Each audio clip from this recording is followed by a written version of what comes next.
Good morning. I've been using this coffee cup this morning, Snoopy Woodstock, and on the other side it says, "At times life is pure joy."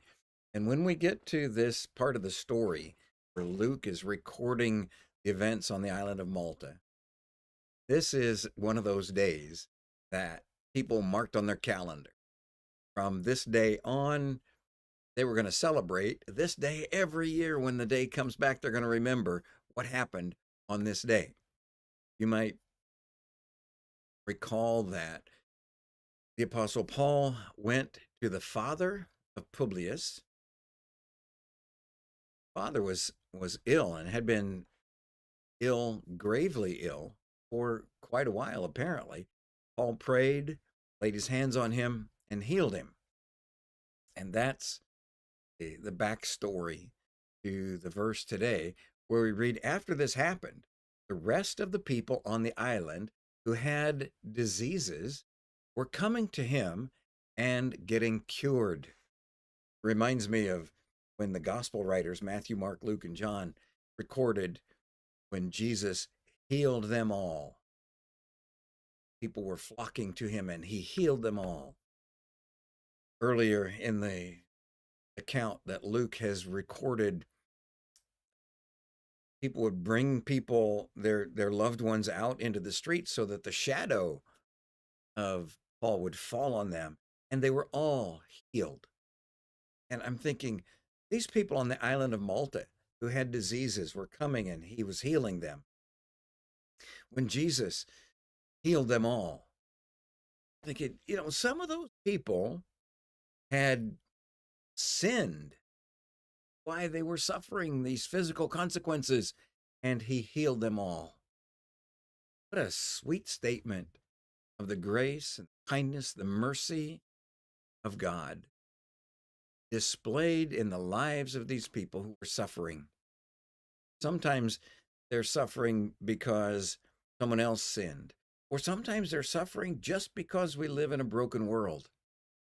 And life, the enemy of God and of humanity, is trying to make their life miserable. Sometimes it's our fault. Sometimes it's the devil himself. Sometimes it's someone else.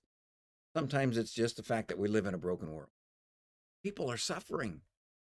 And now on the island of Malta, all those that suffered diseases came to him, and Paul healed them all. It's not because Paul was great, and he would be the first one to tell you this has nothing to do with Paul. It has everything to do with Jesus and the power of his Holy Spirit.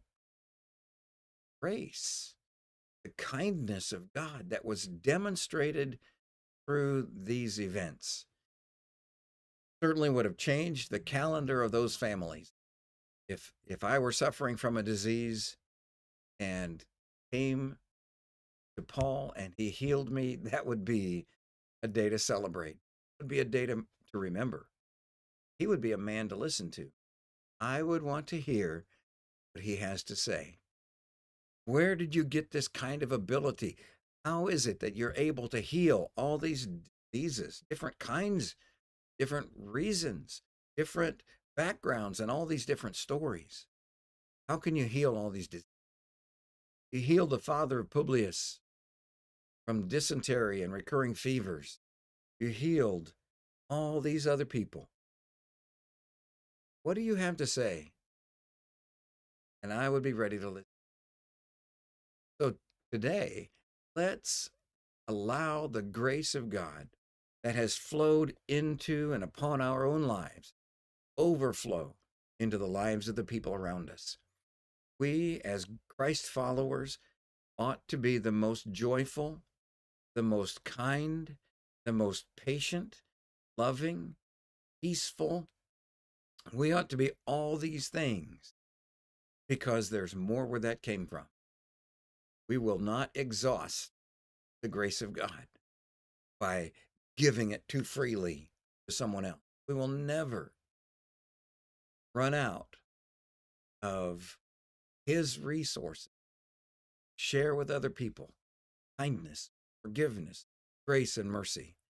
Let's be that kind of a person in our own home first, in our neighborhood, in our workplace, everywhere we go.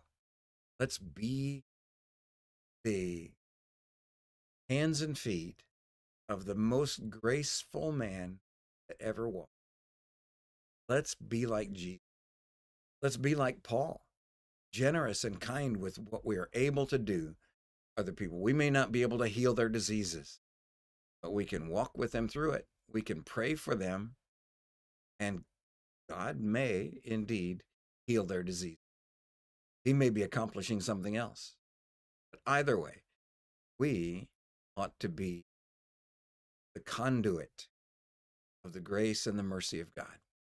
God bless you. He loves you. We love you.